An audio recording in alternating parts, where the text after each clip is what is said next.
For those of you that joined us a couple minutes ago on Facebook Live, technical difficulties do occur. This is Cage Minds. I'm Micah Frankel, and I do have on the line with me David Archuleta. Sir, how you doing?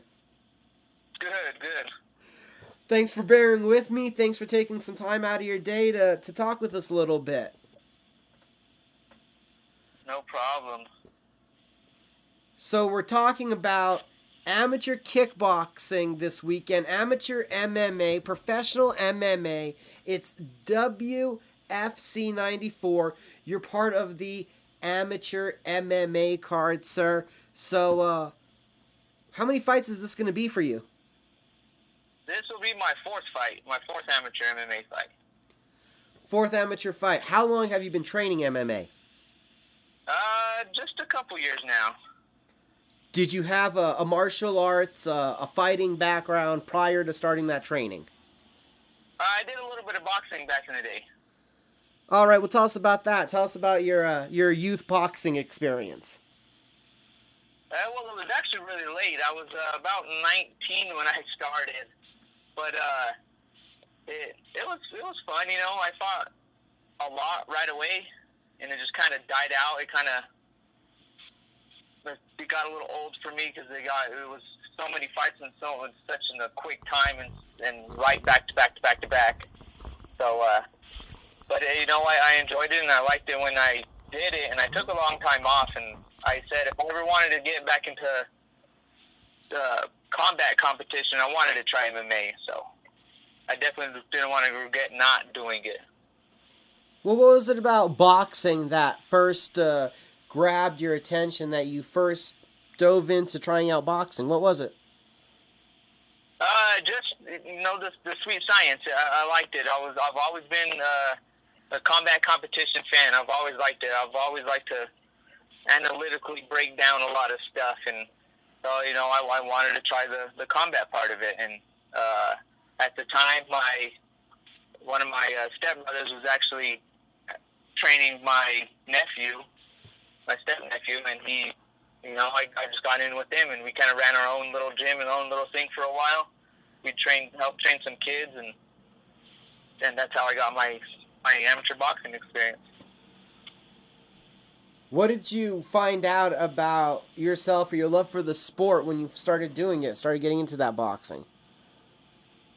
When you first step into that ring, you know, it's a lot different than watching it. You know, a lot of people always say it's way different. It's something that you can't experience without experiencing it. The high and the adrenaline that you get from you know, putting yourself against another person, and you can't basically get out of there anymore now that you've stepped in there. How many fights did you have when you jumped into competition?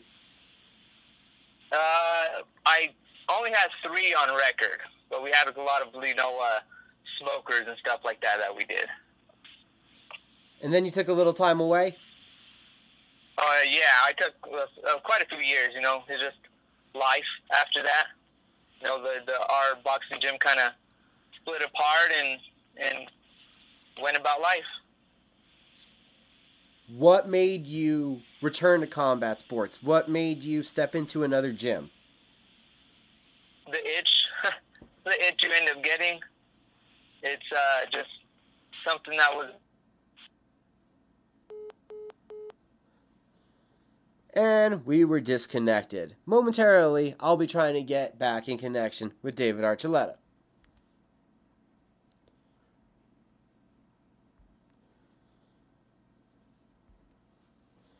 If it wasn't for technical difficulties, man, I telling you guys, things would run so smoothly. Micah? Oh, you're there, David. Okay, we got you back. Do you remember the last question? I'm not sure what happened there. It's all right. It happens. Do you remember the last question? Yeah, I was just saying, you know, it was just the itch that got me back in there. And I was saying that if I wanted to try, you know, another combat sport, I really wanted to try MMA. You know, I liked how you had to put all the combats and all the martial arts together, you know, to be one complete thing. So that's what made me get back into combat competition. Have you always been a fight fan, a fan of fights, of boxing, of MMA? Yes, I've always loved it. It's one of the things I love to do is watch it. I like more of the broadcasting and business and the breaking down of the fights part more. But I've always been a fight fan. Then, as a fighter yourself, who are some guys that you try to emulate or take from their games to incorporate to yours? Take from their game.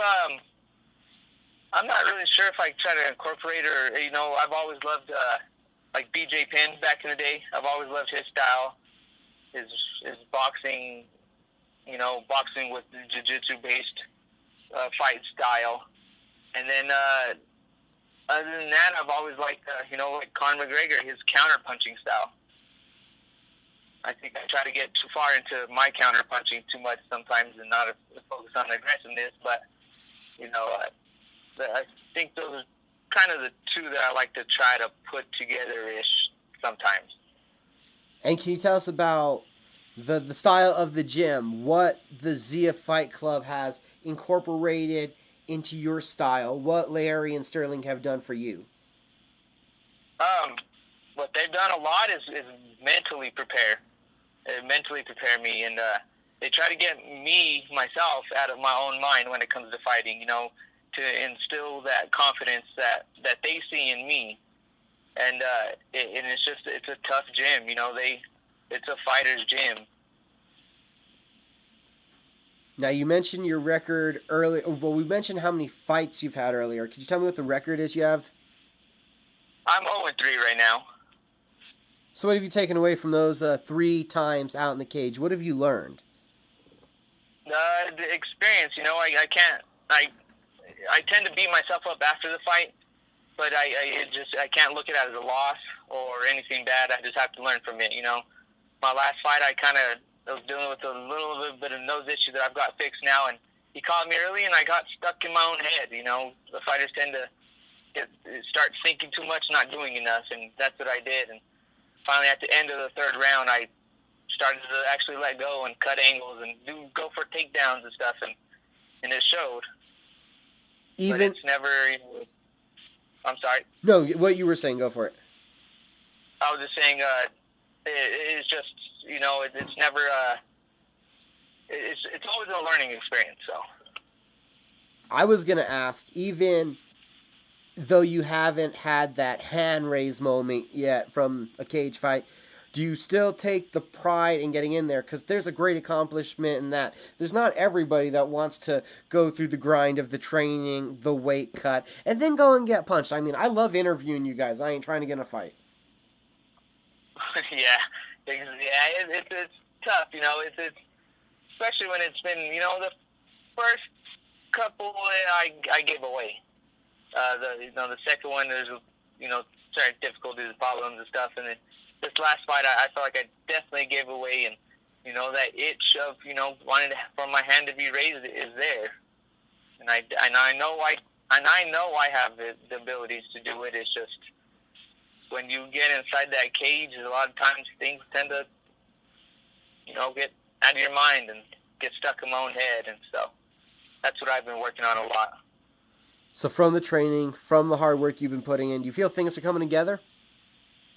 Yes.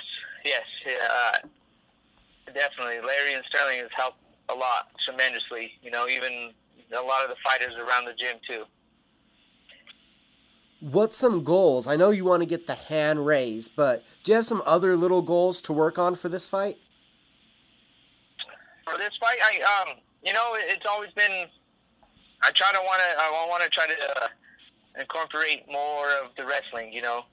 We're really good. We have really good wrestlers in our gym, and I've always worked with them. But I don't ever have the confidence, I guess I would say, in trying to go for a takedown or, go for the ground game or anything like that. So I believe for this fight, I would love to incorporate that more instead of just trying to stand and work that game. I would love to try to work other parts. And I know the team you guys train in Aztec. The event is in Farmington. Where do you reside?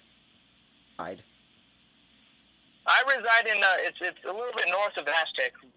The gym is in Aztec, and I live a little bit outside of Aztec, further north, and a little bit more of a country area. So where the fight is compared to me, it's only 40-so-minute drive. It's not bad at all. I grew up and I've always lived in Farmington, so it's a hometown. So this is that hometown fight for you. Is this going to be the first time where it's been totally in your hometown? Yes, yeah. We fought in Ignacio this last time, but that was in Colorado, a little bit further up north from us. But this will definitely be the hometown type of card and fight. So do you have any other emotions, thoughts about that? Everybody there, those extra eyes on you. Heck, you get to sleep in your own bed the night before. No, not really. Stuff like that you got to kind of just push out of your mind. You don't want to ever put extra pressure on yourself to, having to perform, but I definitely want to perform. And what has it done for you, this camp that I talked to the team, and there's quite a few of you guys in action on the same night. What has that done for you? Everybody kind of in camp for the same date. It's picked up the intensity. A lot of times when there's only one or two fighters maybe in camp, it's some people come in, really intense or ready to get the job done, stuff like that, and other people are just there. They're always there and they always show up, but they never have that, same level of intensity or something like that. And for this fight camp, you go have everyone on that same page. What is it about the fight game that has drawn you into it and keeps you going back to the gym, being involved in this crazy sport? Wanting to evolve, it's always a learning. It's always learning something new. Especially like in jiu-jitsu, I've never done it before I step foot inside Zia Fight Club, and from there, it's always every single day. It's something new that I learn. So evolving is more of the it's something new every day. Give us some of the unexpecteds. What are some of the unexpecteds that you've enjoyed from your martial arts journey?